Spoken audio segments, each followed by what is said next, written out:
So I want you to imagine 1 year ago, it was April, I woke up in the morning, I'm an early riser, I'm sitting there and I'm staring at the ceiling. I just raised my pre-seed round for FeedSmart, and it had been 4 months since I started deploying the funds.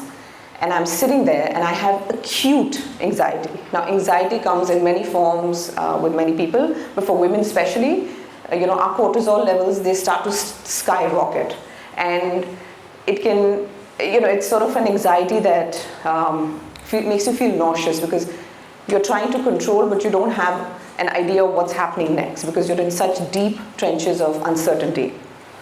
Now, at that point, I was like, I don't know. I have used this money. I've spent 40% of it on things that I thought would make sense. The business would pick up, revenue would be generated, repeat customers would come.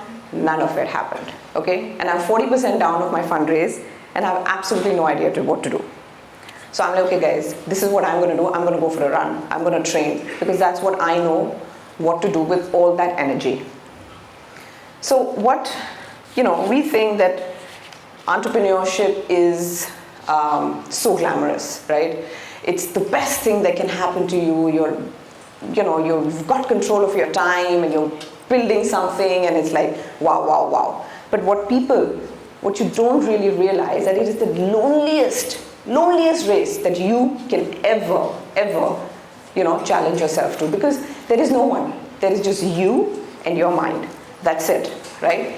And we live in a time where I don't think most of us have spent enough time with our mind individually. No phone, no journals, no coffee, no music, no meditation. How many of us have actually sat there and observed what happens to our mind, right? It's actually magical. We get to know a large part of each other. But if this happens when you are an entrepreneur and you're building your business and it's not going the way you think it's going to go, it can go two ways, right? Either it's going to take you down or it's going to make you stronger, right? I was just controlling everything. How is it going to happen? What is next? Like, it was just control, fear, control, fear. Am I going to fail? What are people going to think of me? So I was gripping tight and I was exhausted. So I couldn't fix a business at that point. I had to just let it be. I had to, sheer will unfortunately cannot run a business. So I did what I could do. I fixed my mornings, right? I fixed my day. I woke up, I trained, I went to office, I did 5-6 tasks in a day, and I just ate well, I slept, and that's it, repeat. No social life, no people, nothing. This is what I knew. I put myself on a schedule, and I just did what I wanted to do. Now, and that's because I'm a person who only understands that I can sweat out my anxiety, right? Maybe it's not everyone's cup of tea, but definitely it is for me. And I know that action will always triumph the dungeons of your mind, because if you sit in it, things can go all over the place.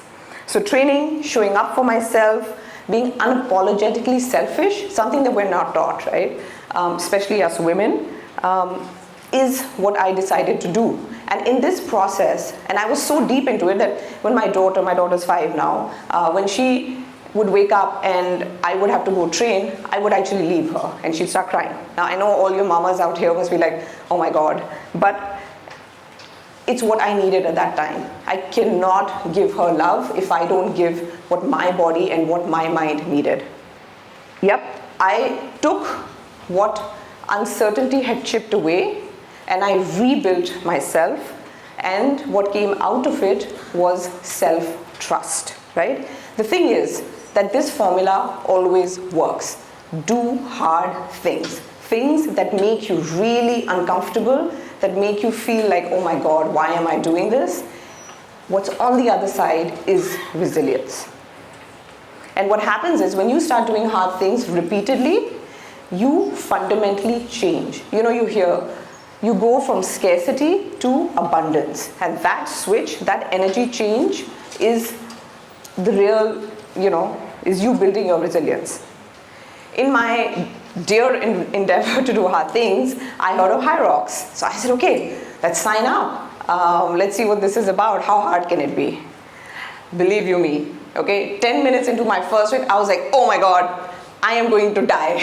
My legs are giving up, my lungs are screaming, my brain is like, what have you signed up for? You have to stay at a sustained heart rate of 170 for the next 1.5 hours, and I'm very competitive.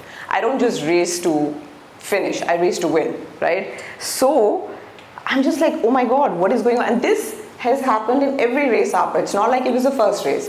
Every race, I have the same feeling every time I put myself through it, right? Now, I draw a parallel to my business right here, because even in my business, it's like, I want to stop, I want to quit. I don't want this discomfort that's coming over and over again, right? And what they call is that athletes, you hit a wall, right? And this wall is your brain, your survival brain coming out and telling you to just walk, just give up. But it's when you cross that wall, when you ignore that wall and you go to the other finish line, that's resilience, guys, right? Now, breakthrough, athletes, entrepreneurs, all of them it's not the fittest, right, who wins the race. It's the one who knows how to control their mind. And to know that this feeling, right, is not the truth. You've got to keep going in sport, in life, in business. Ignore your borrowed fears and keep going, and know that the real race is in your head. So are you going to trust it, or are you going to lead with fear? Now, the shift that I want you all to sit with, right, is how to build that resilient mind. We as humans are wired to control everything, right? It's just who we are. We plan everything, we worry incessantly, we grip so hard because we want to prevent the bad outcomes. We want to have control over what is going to happen, but control is an illusion, right? There is an enormous cost to pay for being controlling, and I realized that at 40.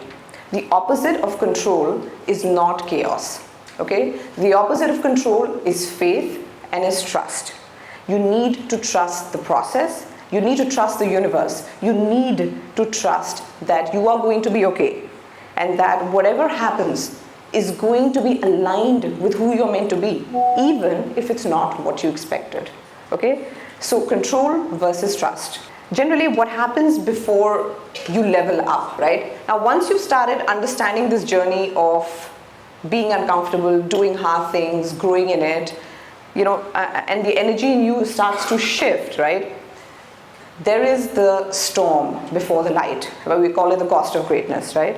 And there is an energetic exchange before you level up. It's the hardest part, right? You have to let go of these three things. Certainty. You have no idea what's going to happen. Please submit to that. No matter what you think, what you say, what you feel, you don't know what's going to happen. Secondly, approval, right? We live to get approval and validation from other people. Forget it. It ain't going to happen. You need to let that go. I used to get, oh my God, Sonali, you're starting to look like a man. Why do you have so many muscles? I used to get, your business is hitting the fan and you're training for 3 hours in the gym, right? I said, I don't give a shit. I'm going to do what I want to do, right? And the third is comfort. Just forget comfort, right?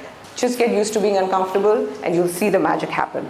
So every time that you want to quit and you do not, that is real growth, and that is the pure definition of resilience.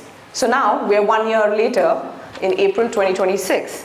Now, I did not, and I'm sitting here and I'm talking to you on a TEDx platform. I have won 3 races and got 3 podiums. I've hit a marathon in sub 2 hours in my second attempt. I'm one of India's top 15 hybrid athletes, and I lost 15 kgs postpartum. I did not plan this. I had no idea this was going to happen, right? But I trusted the process. Trust the process, and that's it. It was just a result of me submitting and trusting. This is the part people might sort of leave out, right? Oh my God, looks so good. You've come here 1 year later. You've gone through your entire, what you had to. What's happening now? I'm still figuring it out. I am still figuring out my business. FeedSmart, and FeedSmart is in a great place, but it's still, it's still a couple of years in. There are new sets of challenges that are coming my way. But I know something that I did not know a year ago, and which is why I feel absolutely amazing, is that uncertainty in life is not the problem. It is our resistance to uncertainty that causes the problem. So if you can understand that line, if you can really understand that line, you will start to see change, right? So I know what I'm made of. I have real confidence, and no investor, no market, no one's going to now come and tell me that, this is what you should have done, this is how you should have done. I feel absolutely amazing, and I'm here to grip onto uncertainty. And guys, the only way to do it is to do hard things repeatedly. I know I'm repeating myself, but it is that important. Embrace the uncomfortable. So I will leave you with two thoughts before I close. It will probably not work out the way you think it's going to, or it might, right? But it is definitely, most definitely, going to work out in alignment of who you are meant to be, to your highest version.